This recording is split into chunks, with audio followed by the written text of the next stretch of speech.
The Texas sun beat down mercilessly on the dusty trail between Abilene and Red Rock. Sarah clutched her 6-month-old daughter closer as the stagecoach rattled over another rut. The baby, Emma, whimpered softly against her chest. "Quiet that child," growled the man across from her, a gambler by the looks of his fancy vest and gold watch chain. Sarah whispered soothing words, rocking Emma gently. She'd sold everything she owned for these stage to Ketsiro, fleeing her husband's debts and his violent temper. Somewhere ahead lay her sister's ranch, safety, and a new start. The gunshot shattered the afternoon stillness.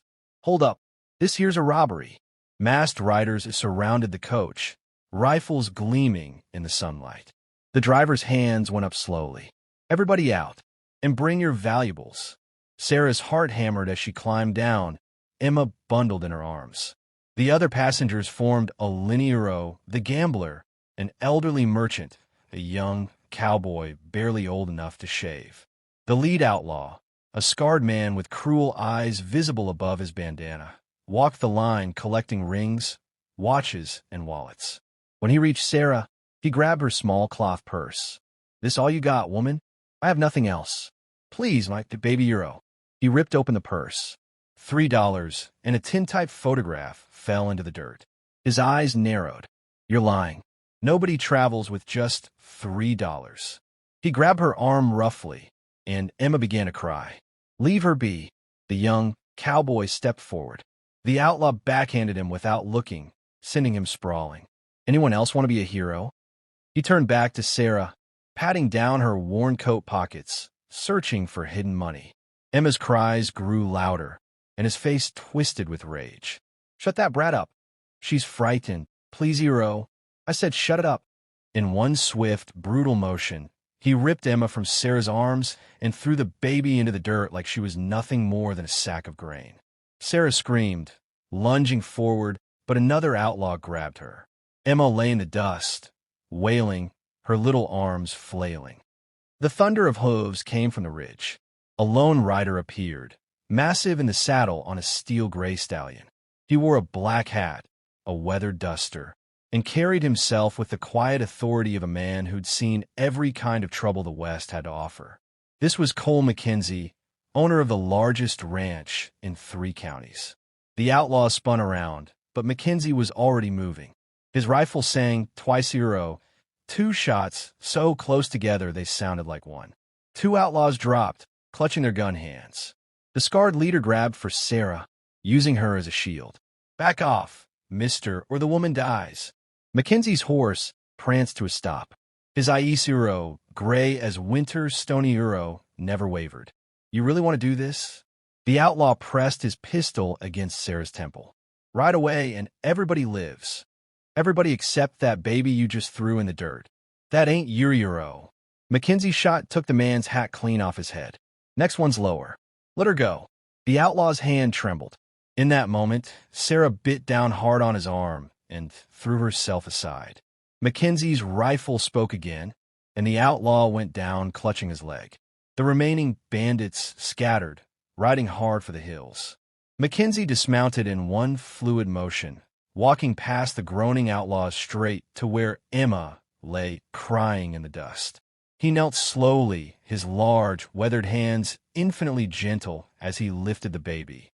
He checked her over with the practiced ease of someone who knew about fragile things: a torn ear on a foal, a broken wing on a hawk. "She's all right," he said quietly, brushing dust from Emma's face. "Just scared." Sarah stumbled forward, tears streaming down her face. "Thank you, oh God, thank you, Euro." Mackenzie placed Emma carefully in her arms, then turned to survey the scene. The wounded outlaws lay groaning. The other passengers were picking themselves up. "You," he pointed at the young cowboy. "Tie these men up. Stage driver, get these people to Red Rock. Sheriff needs to know about this." "What about you, Mr. Mackenzie?" the driver asked. Mackenzie looked at Sarah, really looked at her for the first time. He saw the threadbare dress, the worn shoes, the desperate exhaustion in her eyes. He saw a woman at the end of her rope, holding onto her baby with everything she had left. "This woman and her child are coming with me." I can't," Sarah stammered. I don't know you. I'm traveling to my sister's place. Where's that? The Morrison Ranch, about 40 miles euro. Burned down 3 weeks ago. Comanches. Your sister and her husband headed back east. Mackenzie's tone was matter-of-fact, but not unkind. You got anywhere else to go? Sarah felt the world tilt. Her sister had been her only hope. She had $3 to her name and a 6-month-old baby. No home, no prospects, no options. I could find work. I'm a hard worker. I can cook, clean, mend euro. Red Rock's got no need for more laundresses, and a saloon's no place for a woman with a baby. Mackenzie picked up her fallen purse and the tintype, handing them back to her. I'm offering you honest work. My ranch needs a proper cook and someone to manage the house. My men eat like wolves and live like pigs. I pay fair wages. You'd have your own cabin, and your daughter would be safe. I won't be. I'm not. Sarah's face burned. I'm not that kind of man, Mrs. Carter. Sarah Carter. And it's just Miss now. Mackenzie nodded slowly. Miss Carter, I'm offering you and your daughter a place to live and honest work. That's all. You don't trust me, I understand. But those men, he gestured to the tied-up outlaws. They're what's waiting in towns like Red Rock for women with no money and no protection. My ranch is hard work, but it's safe. Sarah looked down at Emma, who had finally stopped crying and was staring up at the tall man with wide, curious eyes. She thought about the $3 in her purse, about the burned ranch that was supposed to be her salvation, about the long, hard road she'd already traveled and how much further she'd have to go alone. Why are you doing this? She whispered. Mackenzie was quiet for a long moment. I had a wife once, and a daughter. They did a Euro cholera 8 years back.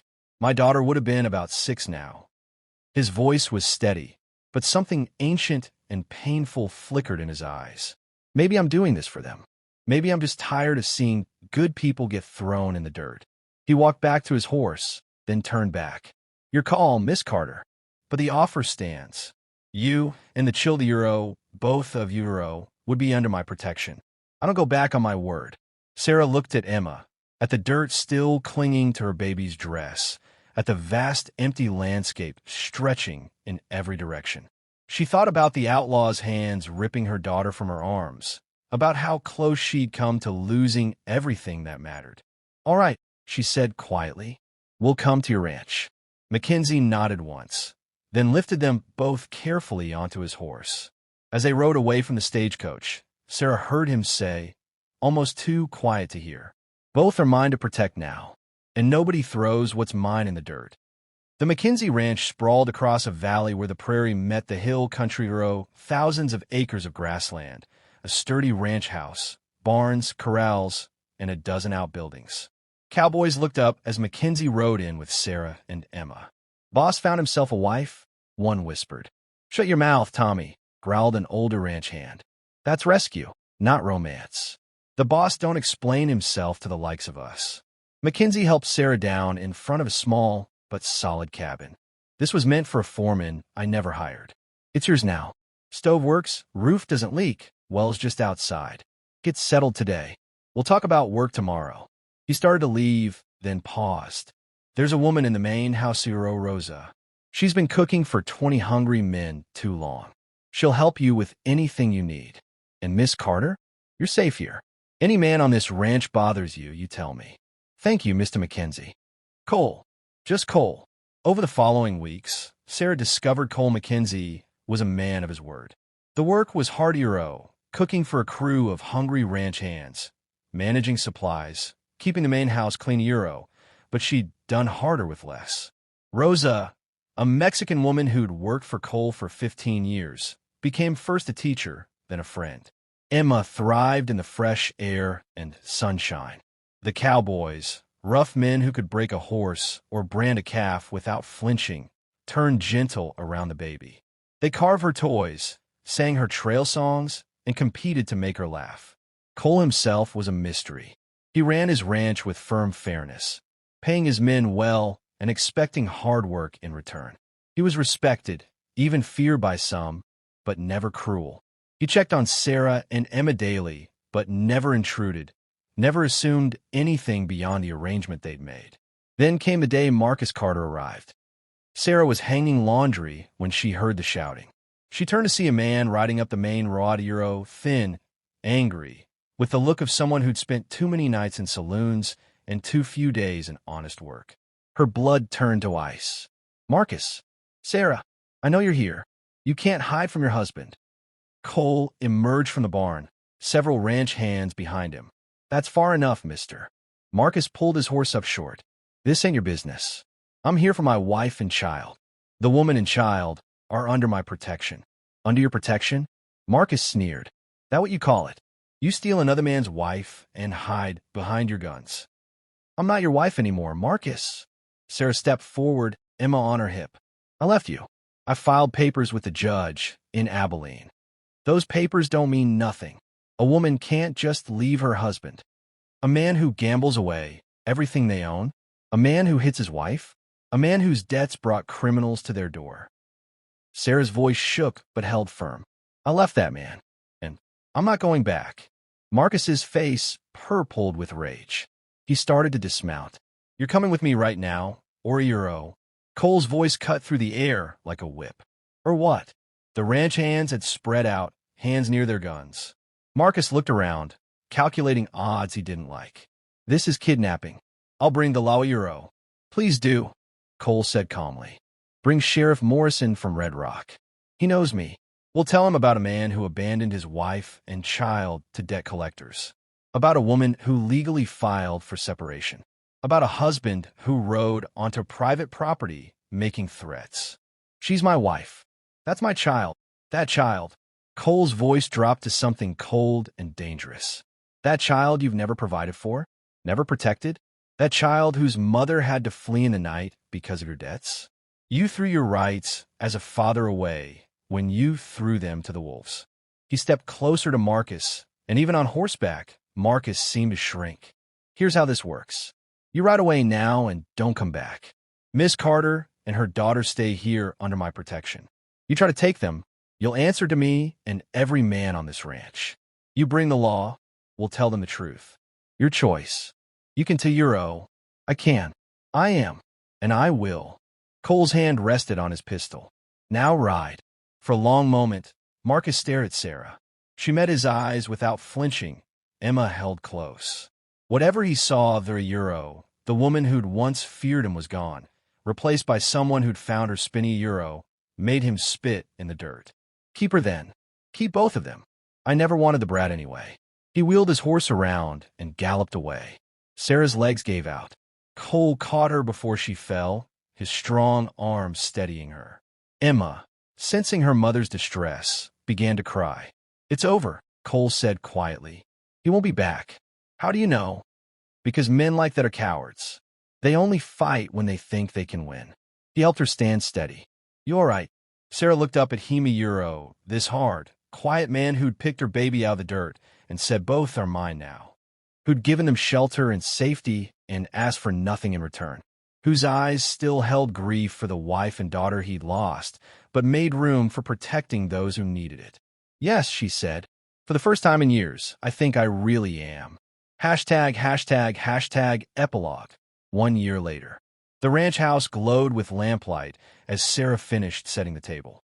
Emma, now walking and chattering in her own language, played with wooden horses one of the cowboys had carved. Through the window, Sarah could see Cole riding in from the North Range, his day's work done. She'd been at the ranch for a year now. The arrangement had evolved a euro. She wasn't just the cook anymore, but the heart of the ranch, the one who turned a collection of buildings into something like a home. The cowboys called Emma the little boss and brought her flowers from the prairie. Rosa had become like a grandmother to the child. And Cole was still Cole. Steady, protective, honorable. But something had shifted between them in the months since Marcus's visit. Glances that lasted a moment too long. Conversations that stretched into evenings. The way his hand lingered when he helped her down from the wagon. The way she found herself listening for his footsteps. He came in, hanging his hat by the door. Emma squealed and toddled toward him. He scooped her up with a laugh, and Sarah's heart turned over at the sight. Smells good, he said. Beef stew. Your favorite.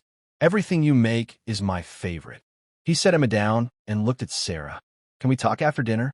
Her pulse quickened. Of course.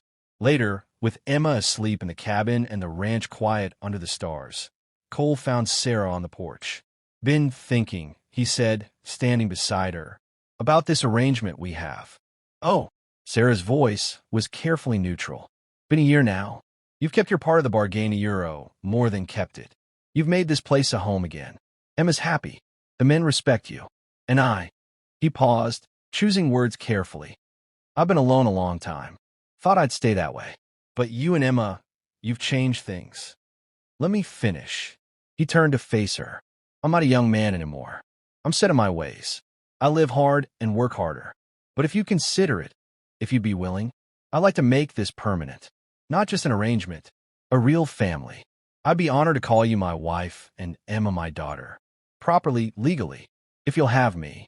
Sarah looked up at this man who'd saved them, who'd protected them, who'd given them not just shelter, but a home. She thought about the moment he'd picked Emma from the dirt, the fierce protection in his voice when he'd said both are mine now. Cole Mackenzie, she said softly, you picked us up when someone else threw us away.